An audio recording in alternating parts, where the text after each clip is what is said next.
More than 5 million years ago, the major Hawaiian islands began to form on the floor of the Pacific Ocean.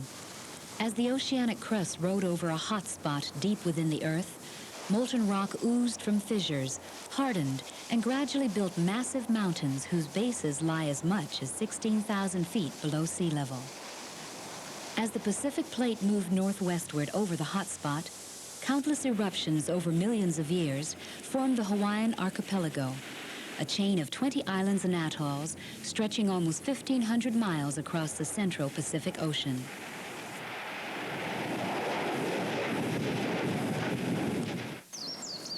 The 8 major islands vary greatly in age and appearance. Kauai, nearly 5 million years old, is the oldest of Hawaii's 7 inhabited islands. Wind, rain, and the effects of man have eroded its land surface, such that few traces of its original volcanic topography remain.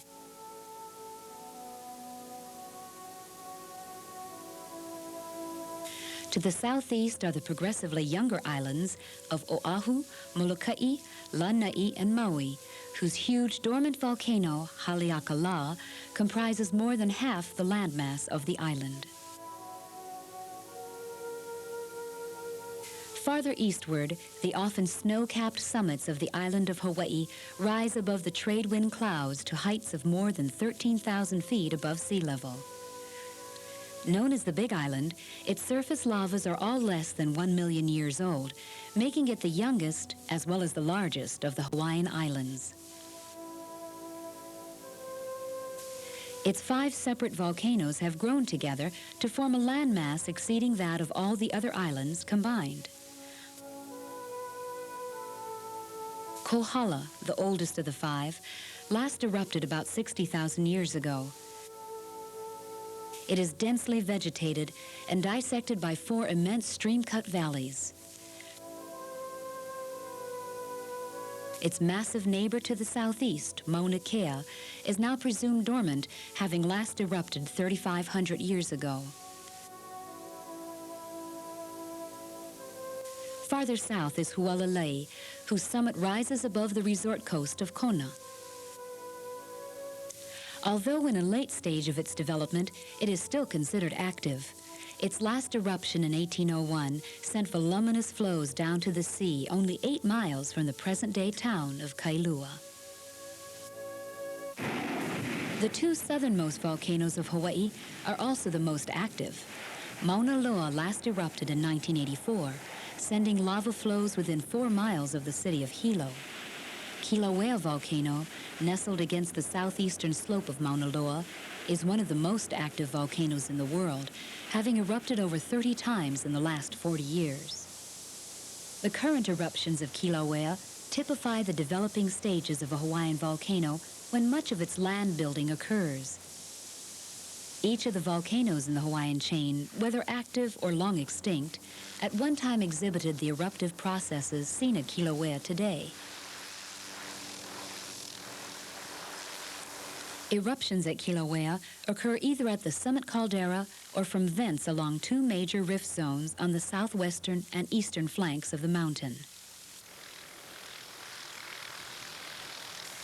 Both summit and rift zone eruptions are fed from a relatively shallow magma chamber about 2 miles beneath the summit. This chamber is in turn supplied by the much deeper hot spot about 36 miles below. Here, solid rock melts and begins rising towards the surface. Traveling underground, this fluid rock is called magma. It is only called lava once it appears at the surface.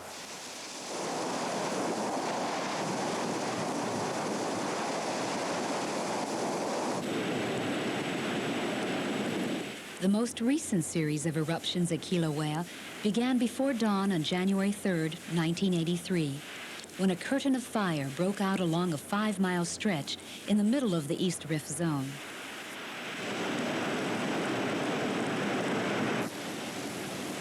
Over the next 3.5 years, 47 high fountain eruptions occurred from a vent on the original fissure.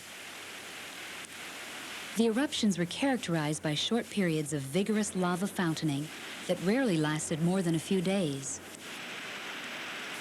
Over a period of time, Material thrown out by these fountains piled up around the vent, building a cinder and spatter cone 800 feet high.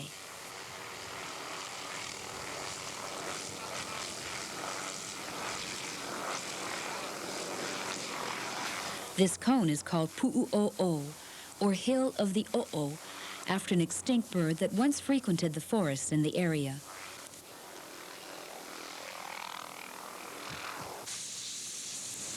Lava from these eruptions flowed as far as 4 miles downslope from the vent, destroying homes and roads in Royal Gardens, a rural subdivision. In July 1986, a new fissure opened up about 2 miles downrift from Pu'u'o'o, and the eruption underwent a dramatic shift in character. Episodic high fountaining ceased, and a period of less dramatic but considerably more destructive activity began. The new vent, Kupayanaha, has since erupted more than 450 million cubic yards of lava, enough to cover a football field to the depth of over 50 miles. The lava flowed down the steep southern flank of the volcano, first reaching the sea in November 1986. In the process, the flows covered thousands of acres of native rainforests, portions of several subdivisions, a highway, and numerous historical sites.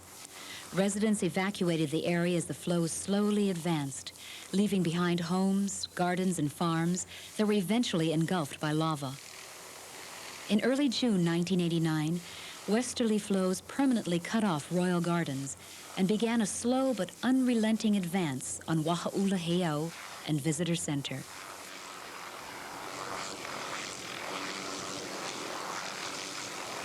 As the lava closed in on the Visitor Center, National Park Service firefighters sought to divert its advance by spraying the front with thousands of gallons of water. At first, the method appeared to be successful when a flow was stopped in the parking lot just a few yards from the building.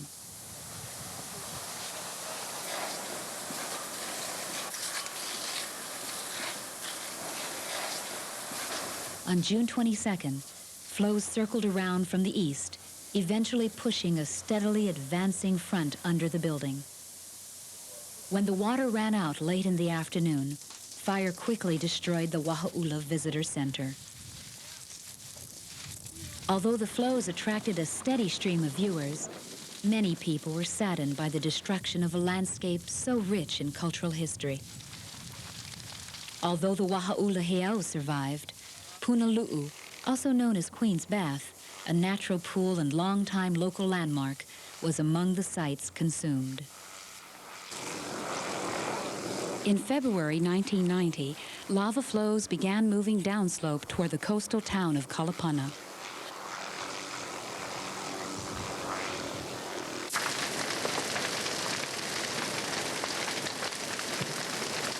On April 4th, lava claimed its first victim.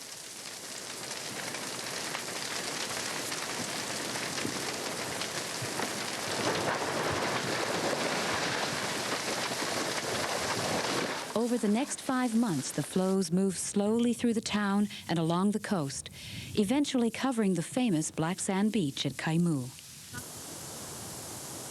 By October, the whole bay was filled in. Lava continued to flow into the area in 1991, and by February had destroyed all but 6 of the 111 homes that had stood there just a year earlier. Since this eruption began, over $100 million worth of property, including more than 175 homes, has been lost.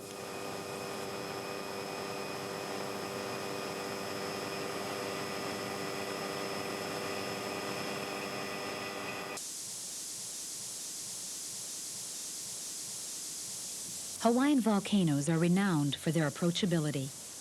The recent prolonged activity at Kīlauea has provided many unique opportunities for detailed observations by scientists from the Hawaiian Volcano Observatory. The characteristics of Hawaiian volcanism that make it so readily accessible are consequences of special properties of Hawaiian magmas. Generally, they are quite fluid and lack the large amounts of dissolved gas present in continental magmas, like those feeding Mount St. Helens. While explosive events are generally absent in Hawaii, lava may still be ejected from the vent with considerable force. Towering fountains result from the pressure behind a constricted flow and the expansion of gases within the rising magma. Great quantities of molten material can be thrown into the air during episodes of high fountaining. The lava expands and becomes frothy upon leaving the vent, forming products such as ash, pumice, cinder, and Pele's hair, which can drift downwind for great distances. Magma can also well to the surface much more quietly. Over a period of extended gentle activity, lava may pool above the vent, eventually forming an active lava lake such as Kūpaeanaha. In this case, lava can erupt quietly at the vent because much of the gas is released from the magma as it flows beneath Pu'u'o'o.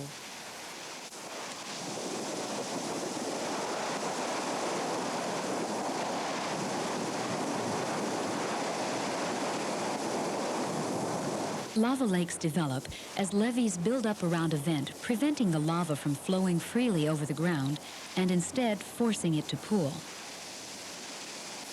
This levee is being built by spattering around the edge of the lava lake.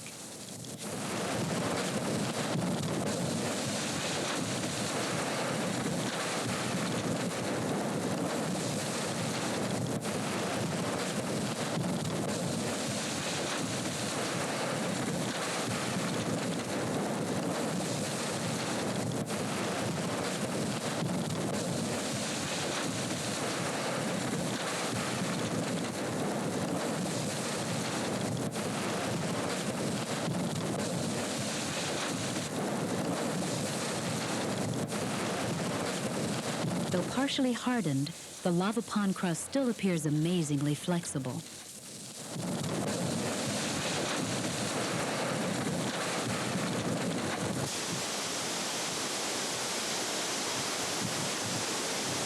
At times, the level of the lake is high enough for lava to spill out. Over a period of months, repeated overflows from the lake form a broad, growing mound called a lava shield. Small lava shields are miniature versions of the massive mountains that form the Hawaiian chain. Lava on the surface of the lake cools to form a crust, much like the skin that forms on the surface of a cooling pot of soup. The movement of the underlying magma breaks this crust into plates that slide apart, scrape past one another, and collide in a complex array of motions. Many of these crustal movements are similar to the much larger motions of continental and oceanic plates, known as global plate tectonics. Here, for example, where magma flows to the surface, adjacent plates are forced apart and new crust forms along incandescent seams that zigzag across the lake. These seams resemble the immense spreading ridges that traverse the floors of the world's great oceans.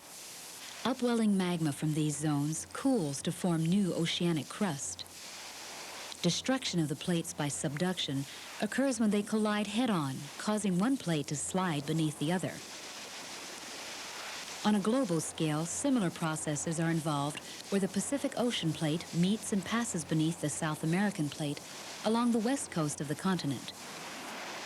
Large volcanoes occur at these boundaries due to melting of the ocean crust as it is subducted into the Earth's interior. Many complex movements of lava lake crust have no global counterparts. Here, for example, magma wells to the surface to form an upper plate. As the lava thickens and cools, it presses down on the original crust, which breaks under the additional weight. As the broken piece quickly sinks, it forces up a new bulbous mass of incandescent lava. Small but spectacular fountains play across the surface of the lava lake due to the continual release of the dissolved gases in the molten rock. The most common gases present in Hawaiian lavas are carbon dioxide, compounds of sulfur, and water. Since much of the sulfur and carbon dioxide escapes at Kīlauea's summit, water vapor is a predominant gas in lavas erupted from the rift zones. The collection, expansion, and release of gases near the surface of the lava lake results in spectacular splashing and spattering.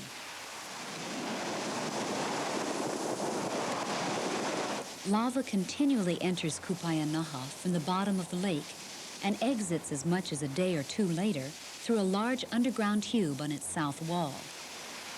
Lava emerging from this tube begins its downhill journey as a lava flow.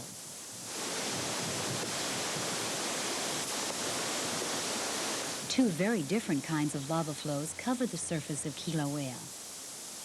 The smooth or ropey skin variety, called pāhoihoi, is typically more fluid than the clinkery surface type known as a'a.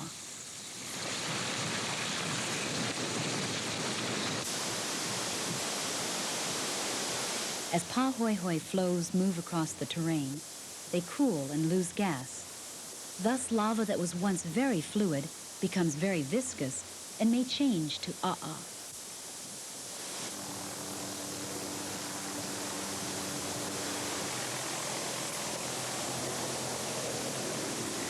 The transition from pāhoihoi to a'a is also influenced by the speed of the flow. The greater the velocity, the more likely it is to become a'a. The lava behaves much like taffy. When pulled slowly, it stretches smoothly. When pulled rapidly, it snaps into pieces. Once lava becomes a'a, it cannot revert to pāhoihoi. Though lava flowing down the same channel may remain pāhoihoi if its velocity decreases. Such a decrease may occur when a'a flows move from steep to gentle slopes, or when the flow fronts stagnate, creating a dam behind which lava may pool and eventually overflow. Despite its outward rubbly appearance, the interior of an a'a flow is very dense. Here, the massive glowing core is continually exposed as this 10-foot-high a'a flow advances. The front moves like a pile of rubble being pushed forward by a bulldozer, while loose material shoved to the sides confines the channel feeding the flow front.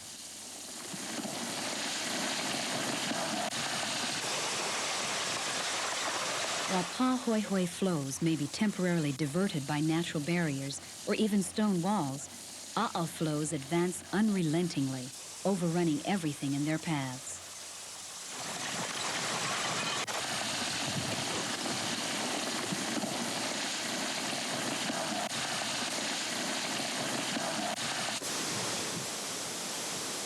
At times, pieces of channel wall break loose and are carried downstream, gradually enlarging like snowballs as they roll and tumble down the channelways.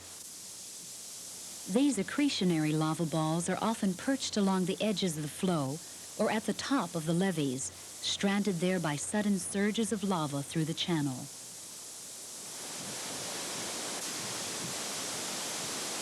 Other accretionary lava balls may be transported to the front of the flow, far from their point of origin. Some flows are speckled with hundreds of these lava balls.